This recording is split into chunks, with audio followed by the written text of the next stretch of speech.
Hey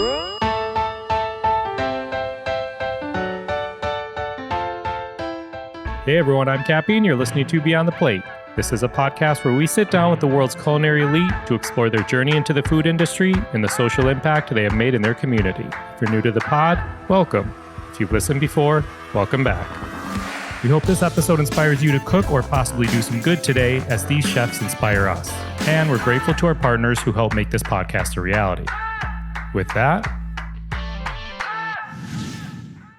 this episode is made possible with the help of our friends at Cherio Tomatoes. Cherio has been growing the highest quality tomatoes and vegetables in Italy since 1856. They select only the plumpest, ripest, and juiciest tomatoes that are picked and packed in the same day, giving you that ultimate depth of flavor and delicious, great taste. Hey, here's a tip. You're about to be going into cocktail mode with this week's guest, so try using Cherio's passata, which is basically tomato puree, next time you want to make your own Bloody Mary mix at home. It gives you a really robust, flavorful mix. And if you need even more help on that, check out last season's guest from our Beyond the Drink episode, season 5, episode 12 with Lynn House, because she shares her tried and true Bloody Mary mix recipe. Anyhow, something pretty cool about Cherio is they employ advanced agronomists to help monitor crops on a daily basis during harvesting. What's an agronomist? Good question. An agronomist is an expert in the science of soil management and crop production. Needless to say, you know you're getting some pretty great quality tomatoes. If you can't find Cherio tomatoes in your local grocery store, they are available on Amazon. To learn more about Cherio tomatoes and all of their products, go to cherio1856.us. That's CIRIO1856.us. Cherio, we thank you. Hey everyone, one more thing before we get going. We have some awesome Beyond the Plate merch, which you can find a link to in your podcast player or at beyondtheplatemerch.com. Head on over and check out our hats, tees, and hoodies. Again, that's beyondtheplatemerch.com. All right, enjoy this week's episode. Let's do a quick start by testing your audio. We usually ask chefs to name 10 things that are synonymous with them. But for you, why don't you go ahead by naming 10 classic cocktails for us? Well, 10 classic cocktails probably started with the Manhattan for me, led into an old-fashioned, a Tom Collins, a sidecar. Oh, my sidecar story. The Negroni, my favorite cocktail, which led me to discover the Boulevardier, a bee's knees. I've really had a lot of fun with playing with some esoteric gins and local honeys. Awesome. You sound good. Okay, good. Let's rock it. All right. Today's guest is one of the pioneering and leading bar professionals in the world. He hosted TV shows about cocktails way before many food TV personalities you see today were even on TV. He's got multiple books on cocktails and has his own signature branded line of Modern Mixologist bar tools.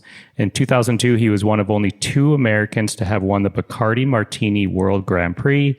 He's designed signature craft cocktails for multiple stadiums and arenas around the country, most recently the Allegiant Stadium, home of the Las Vegas Raiders. These days, you can find him teaming up with Chef Sean McLean on the cocktail program at Libertine Social at Mandalay Bay, and I'm sure plenty of other projects, which we will get into. Please enjoy this episode as we go beyond the plate with someone who has won 3 Iron Chef America competitions, Master Mixologist, Tony Abou-Ganim. Hello, sir. Hey, Cappy, how are you, my friend? Always good to see you. Always good to chat. Before we get started, I need to brag a little bit because I think you know this, that my wife and I had the pleasure of sipping on some of your cocktails at our wedding. And after we hung up last time, I realized it was also a friend's wedding of ours in Tucson, Arizona that reached out to me and said, can you get that Luce del Sol recipe for our wedding? Still goes down as, I think, my number 1 cocktail, by the way. Well, thank you. That's it's one of my favorite creations as well. When I first discovered that Finlandia grapefruit vodka, it just exploded in my mouth, and I love grapefruit. So I said, I've got to work this into a drink, and paired up with Aperol and fresh citrus, it's just a no-brainer, and it's a pleasant drink that you can sip on by the pool or celebrate nuptials with as well. So I'm glad you enjoyed it. So good. Do you remember the cocktail that made you fall in love with bartending? I absolutely do. And I'm going to age myself here, Cappy. It was 1978. I just turned 18, which was the drinking age, legal drinking age in Michigan. My family, Helen David, ran the Brass Rail Bar in Port Huron, Michigan. And my mom and dad took me out for dinner and then to see my cousin Helen, Helen and my cousin Tony, who were manning the bar that evening at the Brass Rail. And in my honor, my cousin Tony lined up all of the classics that we had talked about. And the one that really resonated with me was the Manhattan. And I'm not sure what it was, if it was the simple mix of the rye whiskey and the bitters and sweet vermouth, or the fancy cocktail glass they served it in, or the little maraschino cherry. But it just came together and has stuck with me. And probably that was the light bulb moment for me that one day I'll work behind this great bar as well. Wow, amazing. Okay, so we talk with chefs around the world about how they got to where they are. And some of them still don't know where they're going, like a lot of us. But yeah, everyone has a story, everyone has a journey. And you're one of the most highly regarded bartenders / mixologists in the world. So I want to know your story. I want to start with where you're from, but before that, let's talk bartender or mixologist or both. Well, when I wrote my first book, The Modern Mixologist, I was curious about the history behind the word mixologist, because the word was starting to get a little bit of, a bad rap, and I had never known the word until it was presented to me at the Bellagio when I took that job in 1998, and our friend Dale DeGroff was using that moniker. So I called up our good buddy Dave Wondrich and asked him about the history behind the word and term mixologist, and he gave me a quote that dated back over 100 years that said, "When a bartender has unusual interest and expertise in mixing drinks, they become mixologists." And I truly believe, Cappy, that definition stands true, that we are all first and foremost bartenders. But when you have that extra interest, that extra expertise in the art of fashioning drinks, you elevate to a mixologist. Yeah, I like it. All right, so you mentioned Port Huron, Michigan. Talk to us. Is that that's where you're from, yeah? Born and raised in Port Huron, Michigan. My cousin Helen David opened the Brass Rail there with her mother in 1937. So just 3 years after the repeal of Prohibition, the throe of the Great Depression, Helen's father passes away. They owned an ice cream parlor. Helen and her mother were basically broke, and Helen's mom said, "Helen, we have to turn the ice cream parlor into a saloon or we're going to be put out on the street." And Helen said to her mother, "Mom, proper ladies do not run saloons." And her mother said, "A lady is a lady no matter where you put her, but she's got to have a buck in her pocket." And that was June 15th, 1937. She ran the bar nearly 70 years. Until her passing at the age of 91, and the bar remains in the family to this day. So it's quite a legacy. I don't have this question as part of what I'm going off of, but paint the picture for the Brass Rail for me. I want small town, saloon type place, local bar. What is it? Neighborhood bar, yeah, Cappy. A beer and shot place. At one time, it did serve food, but during World War II, when couldn't get beef, she pulled the grill out, and it's just remained a shot and beer cocktail bar since. You walk in, and you open the door, and Helen always told me, she said, "We are not in the bar business, we're in the hospitality business, and treat your customers at the bar like you would guests in your home." And she always viewed the Brass Rail as an extension of her living room, and that's the way she operated it. So you open the big door and walk in, and you're greeted by this huge ornate back bar that dates back nearly 200 years. Helen's father bought it from a hotel that was going out of business, put it in the ice cream parlor, so it's been there for nearly 100 years. And it's just this beautiful ornate back bar with Tiffany lamps and beautiful, solid red onyx pillars, and the goddess of wisdom, the goddess of knowledge.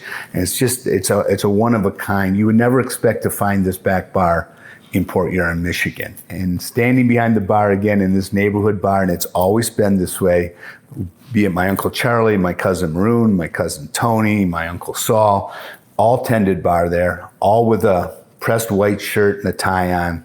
Helen insisted on that, attire, and a big smile, big handshake, big welcome, and you felt like you were walking into somebody's home.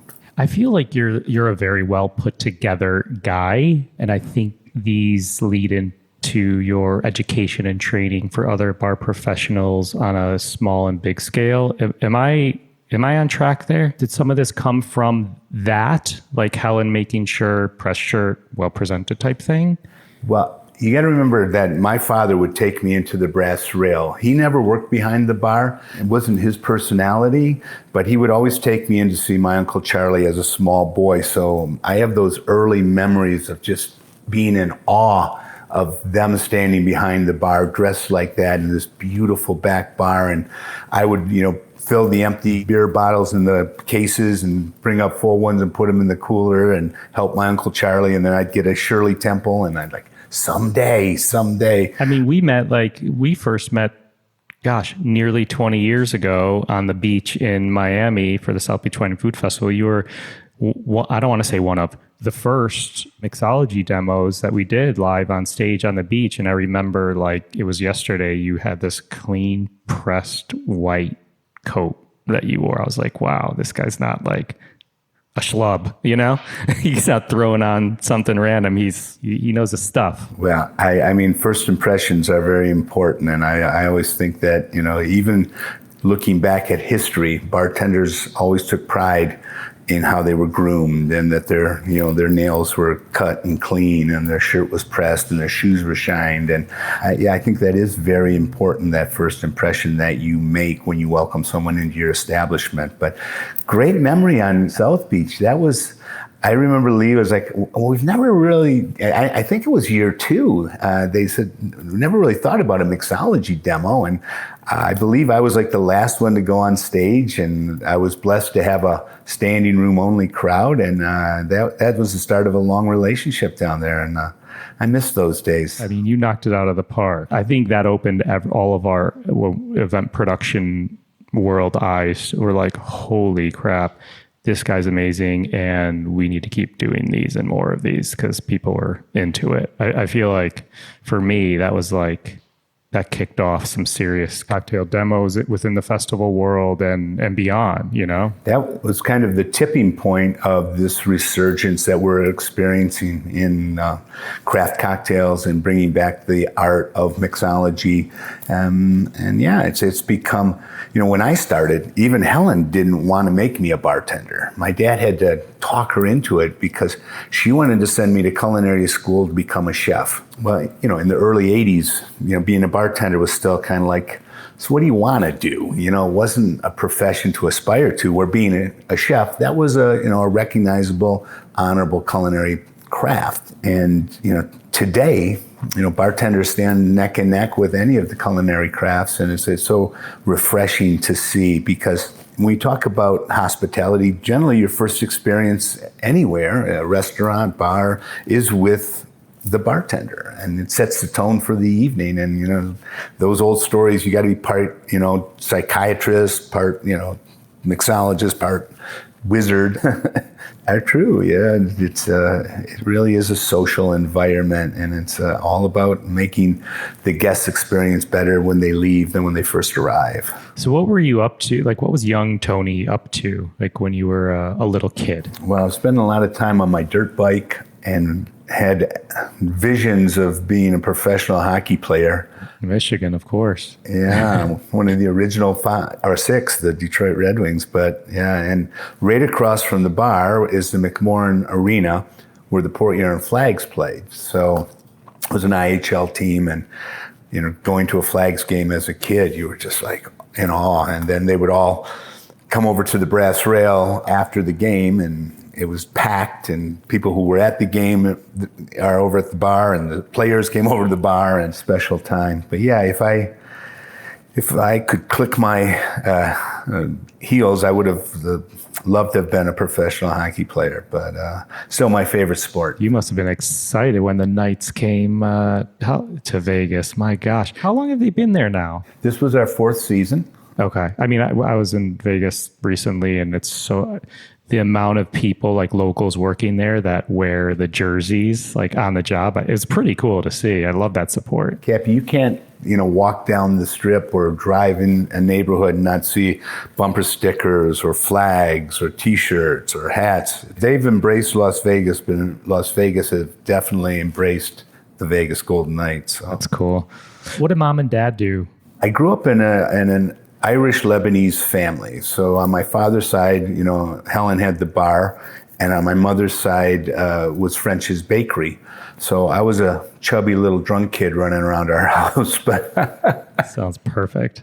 Any siblings? I have one younger brother. He's 2 years younger. He tampered in the bar business for a while, but he, after graduating college, he is a new car sales manager in St. Clair, Michigan, and still lives in the house that we grew up in.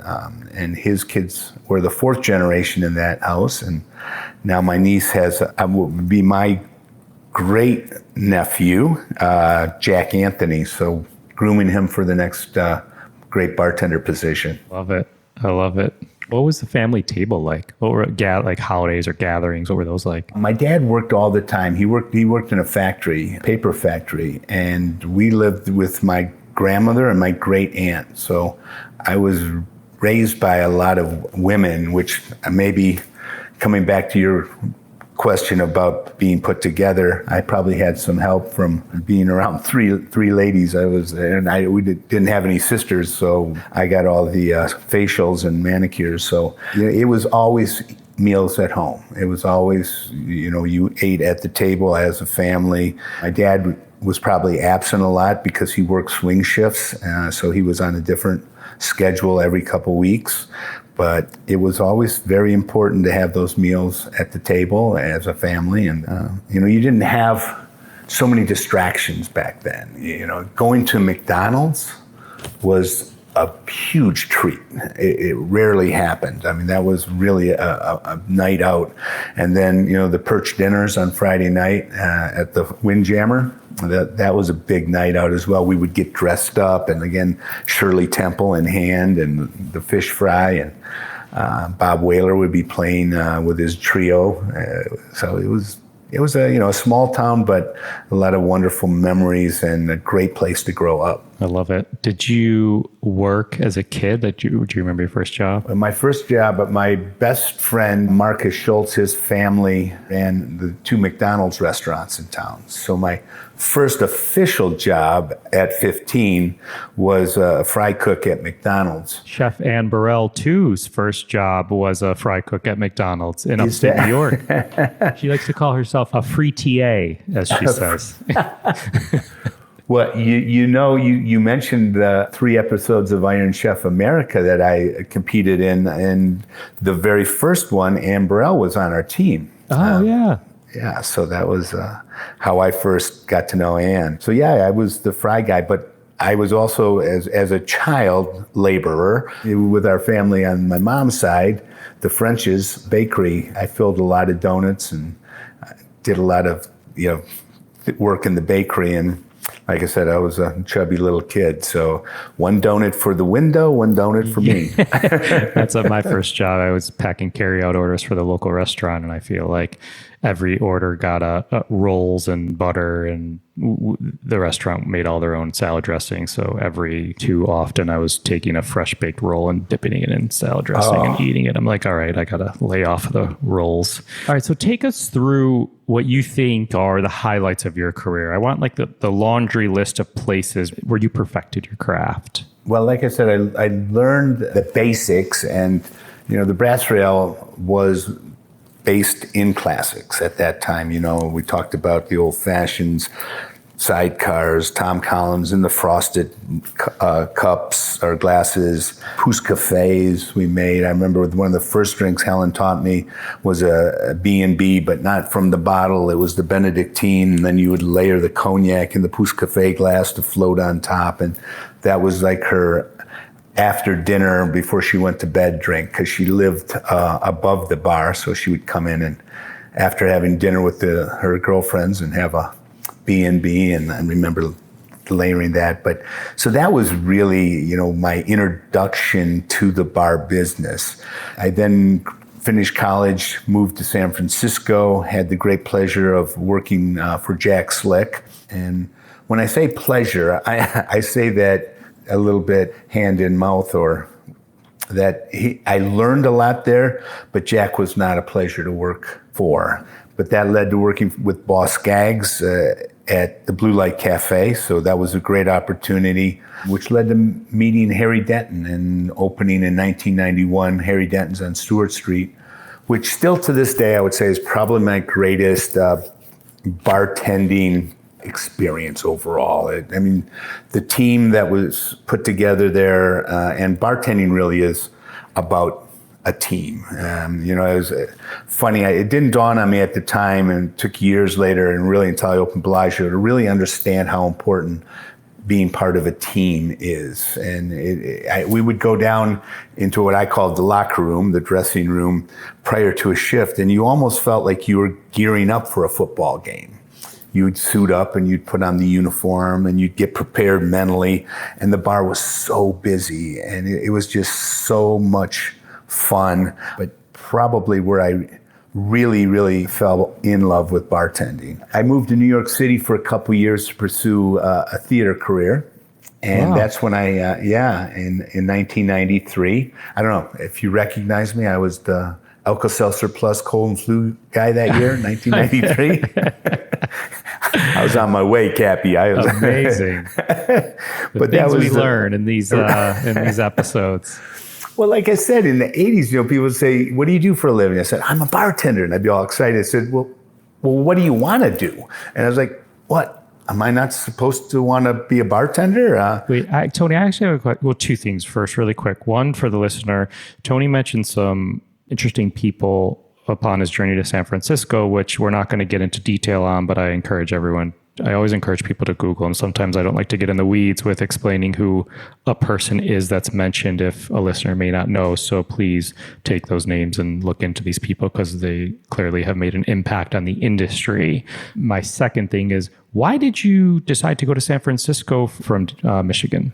It was really kind of happenstance. My other best friend, Greg Miller, who had graduated a couple years earlier than me, he wasn't on the 6-year plan like I was. He had been working in Santa Monica, and I had gone my first 2 years of college. I went to Arizona, back to Michigan, graduated from Northwood Institute, and that's where I discovered California for the first time. So California was on my radar, and since he was there, he said, why don't you just, when you finish school, head out to Santa Monica. So that was the plan, again, with the plan of acting. And last minute, he got transferred up to San Francisco. And he says, by the way, I'm no longer in Santa Monica. I'm up in Northern California in San Francisco, but it's great. Check it out. If you don't like it, go down to Santa Monica. And so I loaded up my Mazda and after graduating school and headed out to San Francisco. I never thought I would leave. I loved it. Leave San Francisco? Oh, at that time, fantastic time to be in the Bay Area and just having a great time in a theater group. But I moved to New York City to pursue a potential Broadway career. Never happened, but I met Mario Batali, and I was his first bartender at his very first restaurant, Poe, on Cornelia Street in 1993. He introduced me to Dale DeGroff, and I went up and met him at the Rainbow Room, and that was it.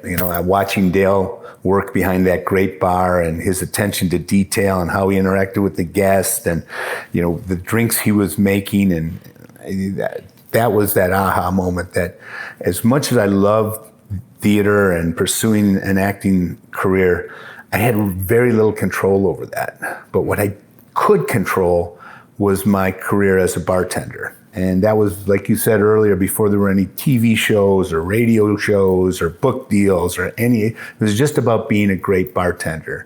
And that's really, I decided at that moment, after meeting Dale, that that's what I was going to do. I was going to put all that energy into being the best bartender that I could be. And so it really just kind of happened organically from there. 2 years later, Harry Denton took over the Starlight Room in San Francisco, invited me to come back and be on that team. So I said goodbye to New York City and moved back to San Francisco. Worked with Harry, reopened the Starlight Room, created the cable car in 1996, and was happy as a clam. Like I said, I was in a theater group. I was doing great. And one day I get a call from Steve Wynn's people and said, we'd like to talk to you about developing the cocktail program for the Bellagio Resort in Las Vegas. And Cappy, I thought it was the craziest idea in the world. I was like, well, I'm going to leave here and this great life to move to Las Vegas. People live in Las Vegas? And I came out and I visited the property and I did about a dozen interviews. They offered me the job. And even in 1998, that job didn't exist. The idea of hiring someone just to develop and design and teach and implement a cocktail program in a resort. So I was really the first one, and which didn't work out well in negotiating a salary either, but live and learn. And that's how I got to San Francisco, a little side trip to New York, and then ended up back in San Francisco, only to now be over 20 years in Las Vegas. Amazing. So, I mean, you get this call from Steve Wynn's team, and I mean, arguably, the Bellagio was one of the most anticipated luxury hotel openings in the world, like at the time. What was that like, and where do you start?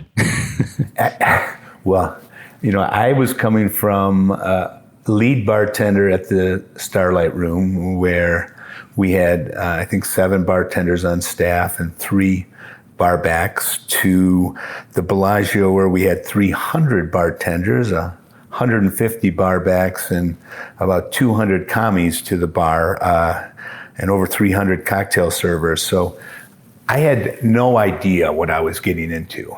And had I might not have taken the job. But I am so glad that I did, because it really, not only for me, but I mean, it was a tipping point in my career for sure, but in the industry overall, because as you mentioned, all eyes were on the opening of Bellagio. And to that point, no resort had done a fresh drink program, no, a premium cocktails, premium spirits, great glassware, attention to ice in a resort that did 25,000 drinks a day. It was kind of mind-boggling, and 29 bars, trying to, kind of just really, and I approached it like I wasn't trying to recreate the wheel. I was just said, I'm not this Harvard grad coming in here to tell you how to bartend. I just think collectively we can make the best cocktails in Las Vegas. And that was what we set out to do. And it took a little while, especially for some of the older union bartenders, to drink the Kool-Aid. But once they realized, that this was just all about embracing and celebrating the craft of bartending and not just pushing buttons and putting drinks in the, out as cheaply as possible to the masses, that they did embrace it. And, to this day, there's still a lot of bartenders that we opened that property with in 1998 still working there. So wow, that's amazing.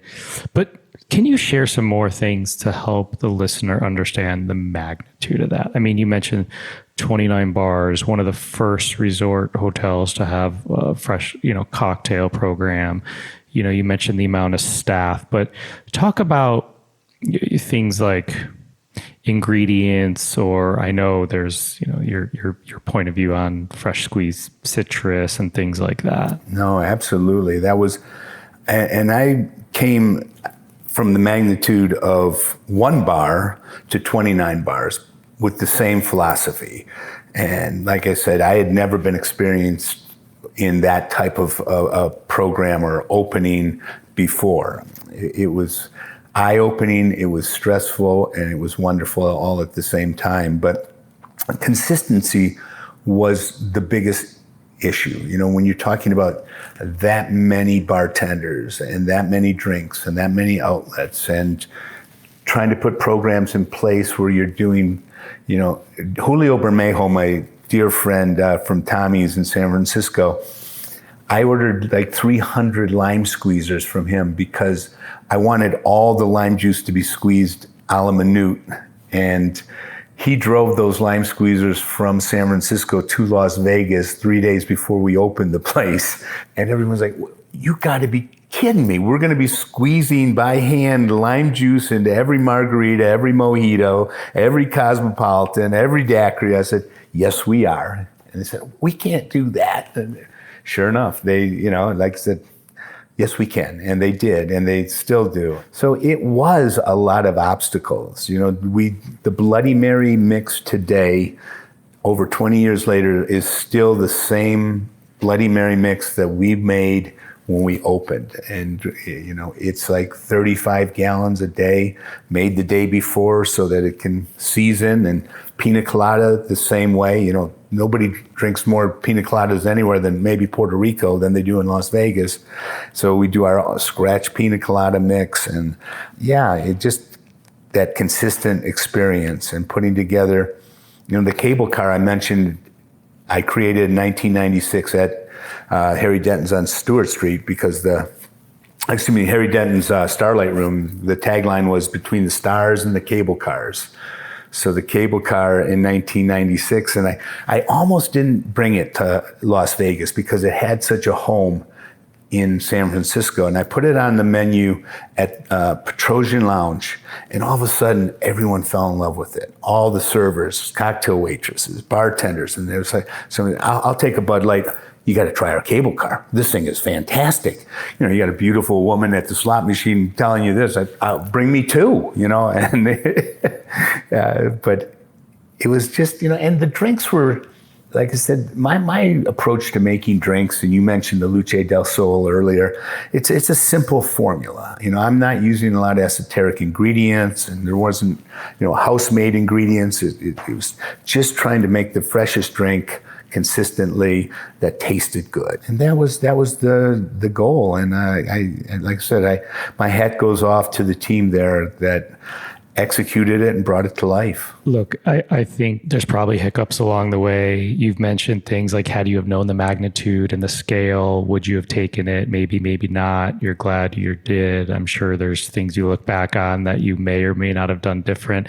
Did you ever want to throw in the towel at any point, like before that opening or during? Nope, no. Once I was committed to it, and I was thrilled. I realized that we did have a great team, and that there would be some bumps in the road, but I knew it would happen. And the support that Steve Wynn's management team was given to bring it to life. The goal was, we want the best of everything, from art to entertainment to food to drinks. And so, we kind of had, open opportunity to execute on that.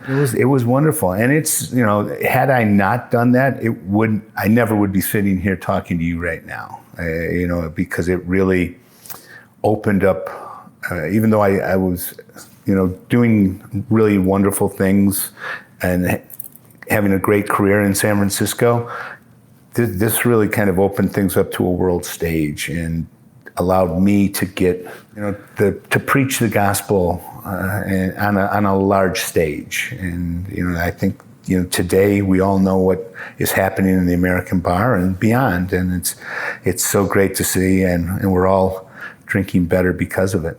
Yeah. You seem like a happy, easygoing guy. What motivates you, like, every day? Well, people ask me that a lot, and I always say, that I will never know it all, not even close. And my goal is to be a little bit better today than I was yesterday. There's always something to taste. There's always something to learn. There's always some new product coming out, and some new opportunity. And I look forward to every day, and I've been that way for a long, long time. I think every day is a new opportunity, and I want to embrace it and take full advantage. And one of the things I'm most excited about right now is the inaugural TAG Global Spirits Awards that we're launching here in Las Vegas. As you know, I've judged in San Francisco for the last 20 years, the last 11 as director of judges. And, I'd always envisioned taking it to the next level. And along with Julio Bermejo and David Grapschi, we've, for a couple years now talked about doing our own spirits competition, a festival really. And we're launching that here in Mandalay Bay. Couldn't be more excited about bringing that to life. Yeah, that's awesome. And I want to hear even more about that because I'm very excited. I was spending a good amount of time on the website the other day, learning more about it. But I want to take a quick second to give some love to one of our partners over at Falk Salt. I'm sure today's guest has an interesting, or classic, should I say, point of view on salt in a cocktail beyond what we may know of using it in a margarita or a salty dog cocktail. But beyond cocktails, when you do sprinkle this flaky salt over a great steak when it comes off the grill, or on some perfectly ripe tomatoes, or even on eggs, as I like to do, get ready for some serious goodness. Because for me, the smoked sea salt flakes get me, but their pink Himalayan salt or their other exciting blends, they have a wild mushroom, a chipotle, they're pretty solid too. As you've heard me mention in previous episodes, Falk Salt has been Sweden's premier salt manufacturer for over 190 years. They produce 100% natural Mediterranean sea salt flakes. Falk Salt is produced in Cyprus, the old-fashioned traditional way from Mediterranean seawater. So here's what happens really quick. In a dust-free environment, experienced salt makers heat up the seawater and then they let it evaporate until these delicate pyramid-shaped crystal flakes appear. It's then harvested, dried, sieved, and finally packed all by hand. Now you want some, don't you? If you can't find Falk Salt in your local grocery store, it is available on Amazon. To learn more about Falk Salt and all of their different flavors, go to falksaltusa.com. That's FALKSALTUSA.com. And follow them on social media at Falk Salt USA. Falk Salt, we thank you.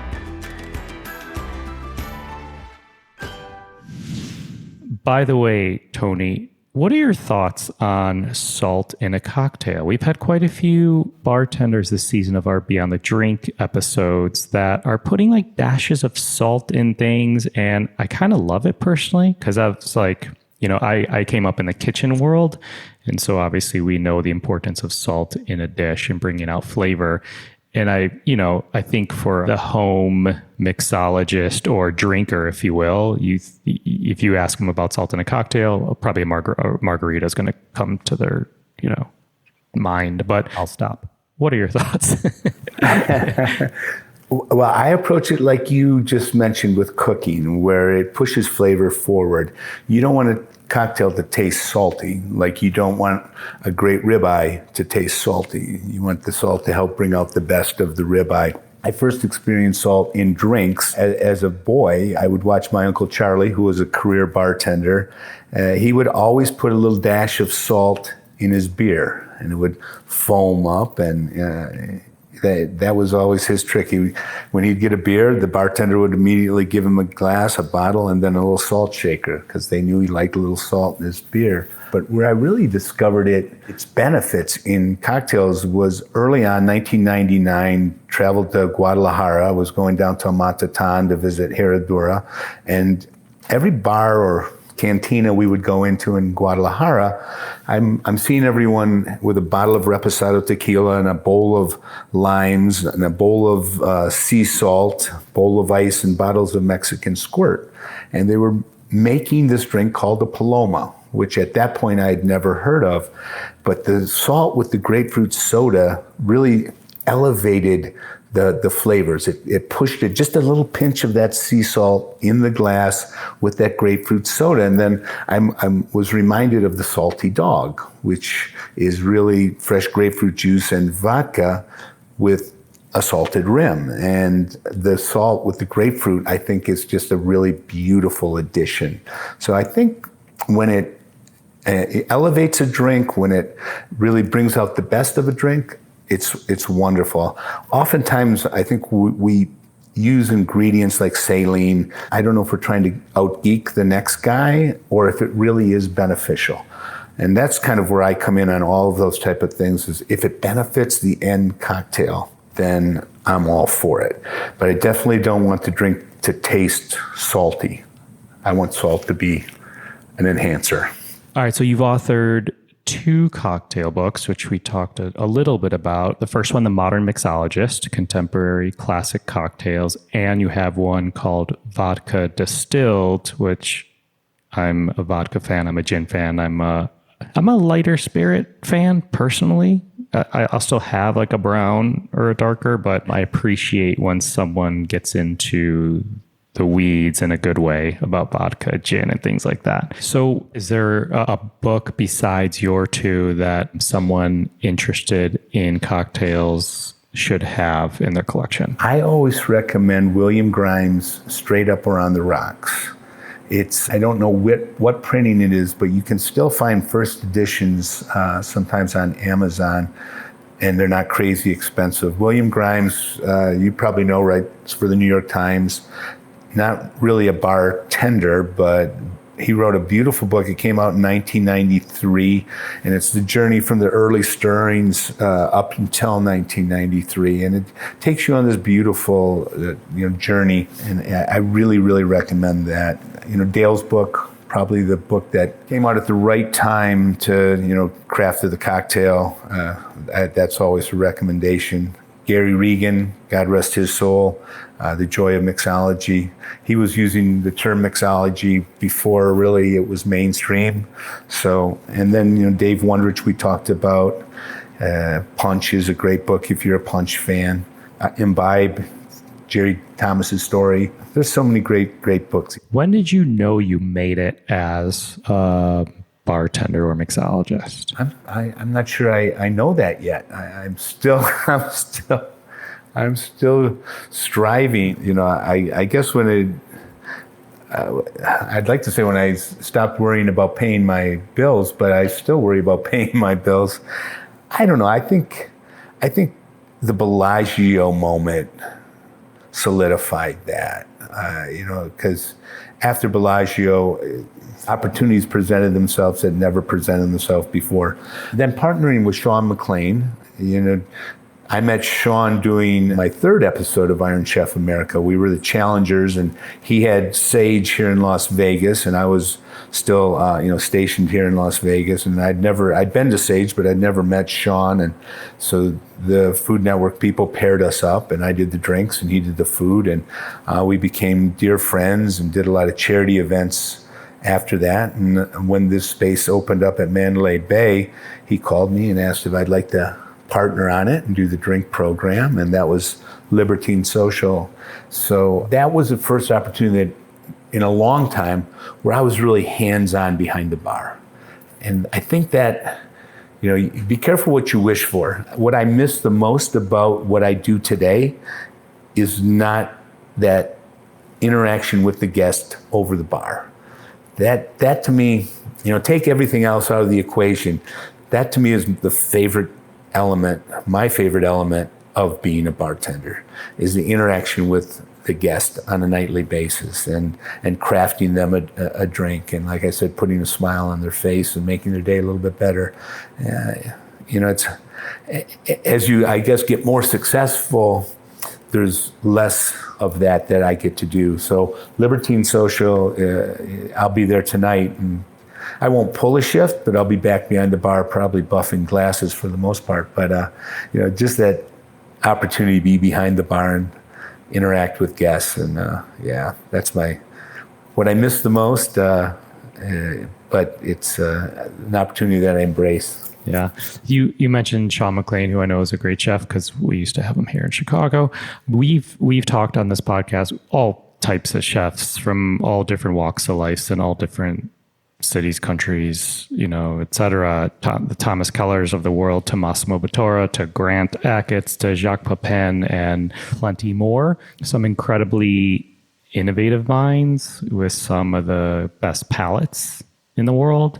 And I'm going to argue and hold to it that you have to have one of the most refined palates in the industry. When you dine out, are you always looking for that well-balanced or perfectly balanced meal and or cocktail, or do you tend to kind of let your guard down a little bit and enjoy? I think both, to be honest with you.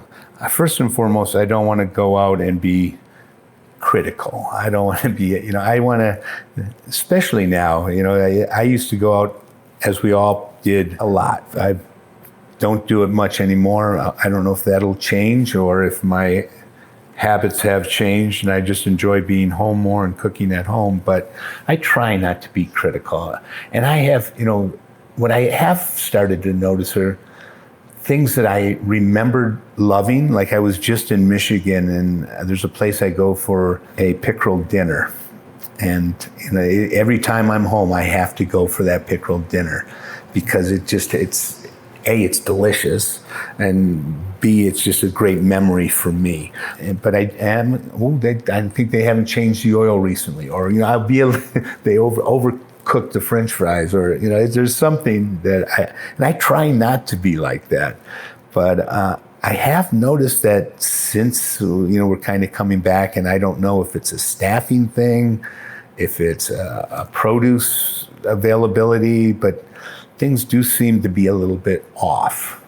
I don't know if you're finding that or not, but I am, and I'm trying to give the industry the benefit of the doubt, knowing there's a service issue, because I get it. There's a chef here in Chicago that posted something interesting recently. He said, we're at 100% capacity with 50% staff, and our customers want 1,000% attention. And I get it. And the other thing I always say is, everyone's been ordering in or getting these kits and, not dining out as much. And so I think for a restaurant and the industry as a whole, like this is the time to be, as you mentioned, Tony, as consistent as possible and on your A game, because if we're just starting to go back out to restaurants and you're not on your A game, bye. Like you're going to on to the next restaurant. I think people did that anyway, but especially now, if you are so excited to go out and you don't get a great meal, you're going to go to the next place, unfortunately. But yeah, it's an interesting time for sure. But I was curious because I think people who know you in the industry, when you go to the restaurant, they may say, "Yes, Tony's big in the bar world and cocktail world," but in my head would go to no, this guy is going to be able to tell if we over-seasoned something or under-seasoned or balance the sauce or whatever it may be. I always I'm a little more, especially now, forgiving, especially if the effort's being made. But I also understand, even on our own restaurant, we had a really busy night the other night, and I like I said, I spent the whole night washing glasses, but it was just trying to provide the service that people are anticipating. It's when you're that was a great quote, and a lot of places are having a real hard time staffing their restaurant, and it'll be interesting to see. But I forgive on that side if you make it up in the hospitality side. Yeah. I mean, look, I went to Lotus of Siam and had an incredible meal. Was the service slow that night? Yes. Was the food incredible? Yes. And I'm going to go back. But, it's Lotus of Siam.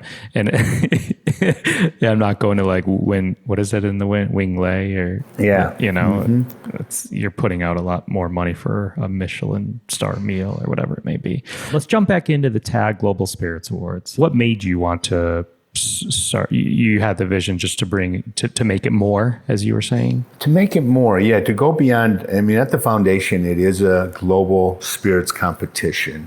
And what does that mean, global?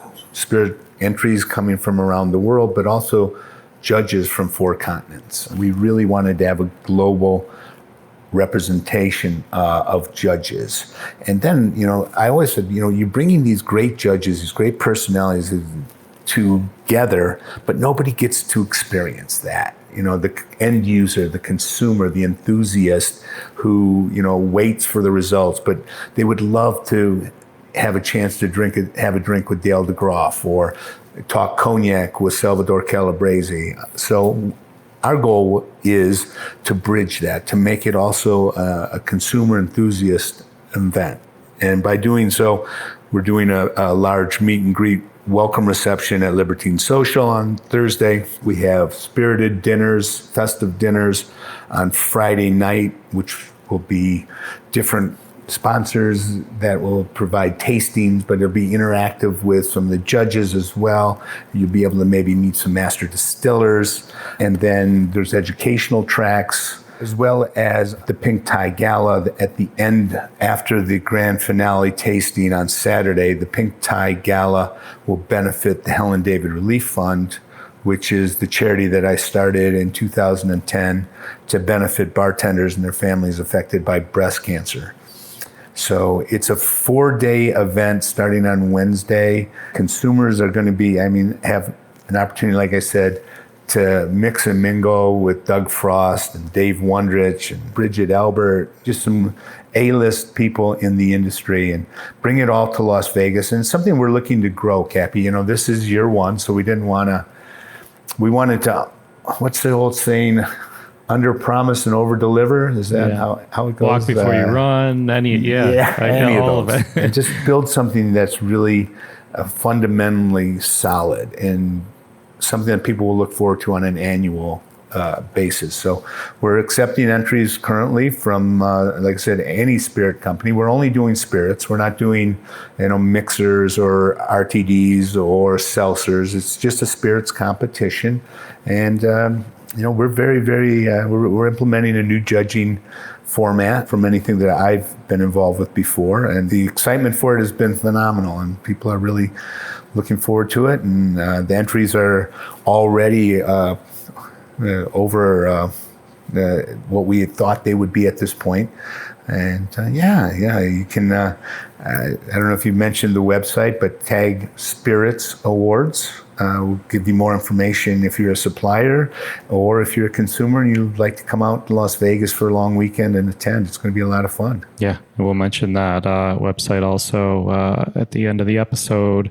That's awesome, Tony. I'm very excited for that. And I have a feeling you're going to do it well. You're going to do it right. And I have a feeling 5, 10, 20 years from now, it's going to be around and people are going to be talking about it and wanting to go and participate and be a part of it. So I'm wishing you all the best on that for sure. And if you don't make it, I'm going to send you a set of these. They're being made right now. This is the Tag Universal Spirits glass. And we got all the tasting glasses that we could find, and we wanted to find one glass that showcased cognac as well as it showcased tequila or vodka.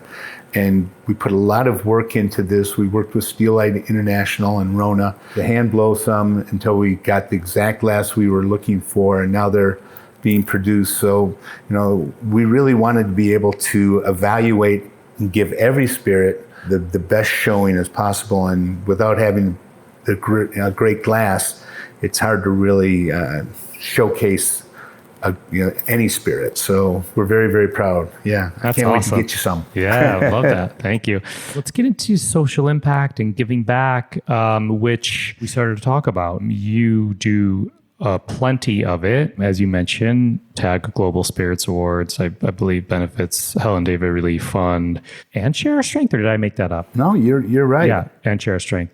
Awesome. And I think, as you know, these episodes, all of them focus on the good that chefs, restaurateurs do in their community. As you know, these chefs and restaurateurs get asks all the time to do for charity related things. Some of them have their own, some of them are supporting a friend, some of them it's a cause that's near and dear to them, and they could do something probably every night of the week. But you and I know that these people are more than the food that's on a plate in their restaurant.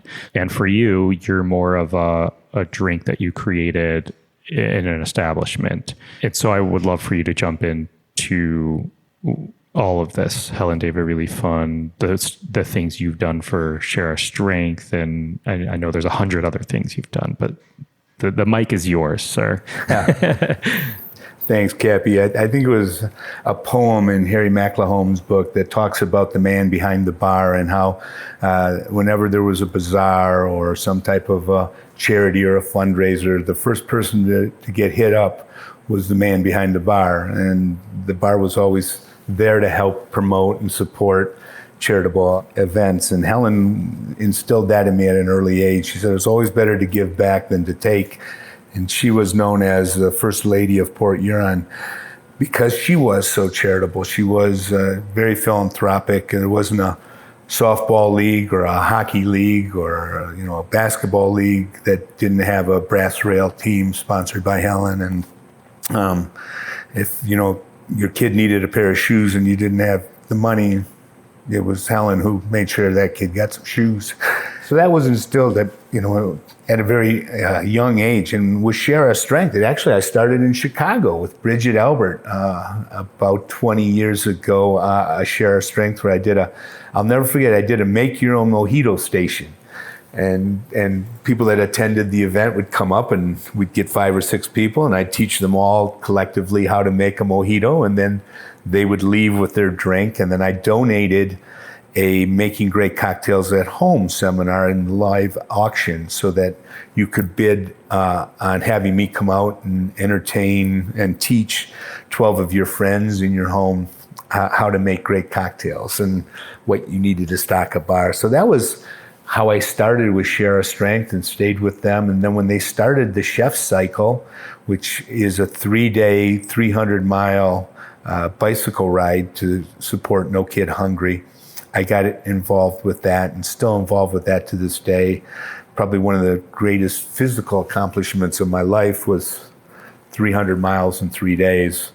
But I am a bit of a bicycle rider. You can probably tell by this svelte physique of mine that bicycling is just second nature. But when I formed the Helen David Relief Fund in 2010 with the United States Bartenders Guild, I wanted to be able to raise money and awareness for bartenders who were going through breast cancer, because in Helen's memory, Helen was a 2-time breast cancer survivor. And she was a big advocate to the cause. So that was why breast cancer was selected.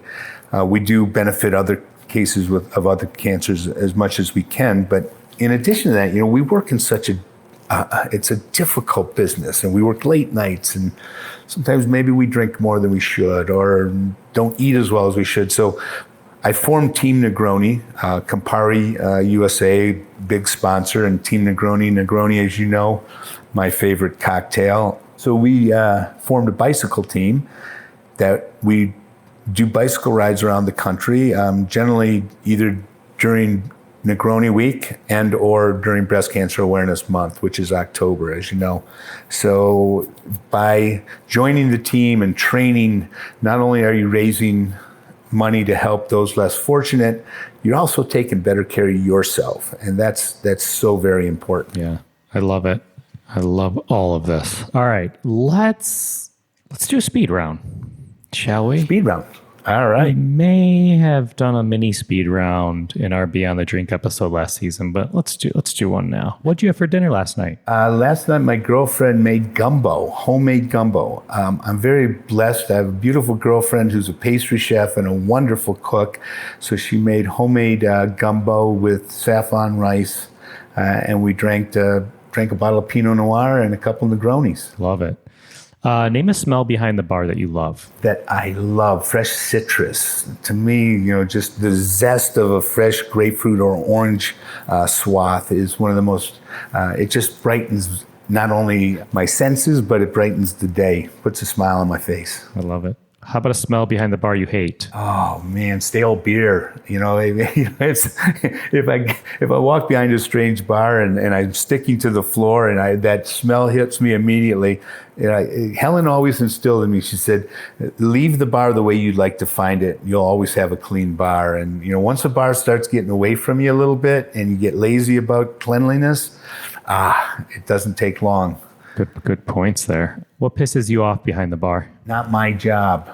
Oh, those are words I hate to hear, because another great lesson I learned from Helen was she said, never ask someone to do something you wouldn't do. So I've always tried to live by that and lead by that, teach by that. If someone sees, like I see me behind the bar buffing glasses,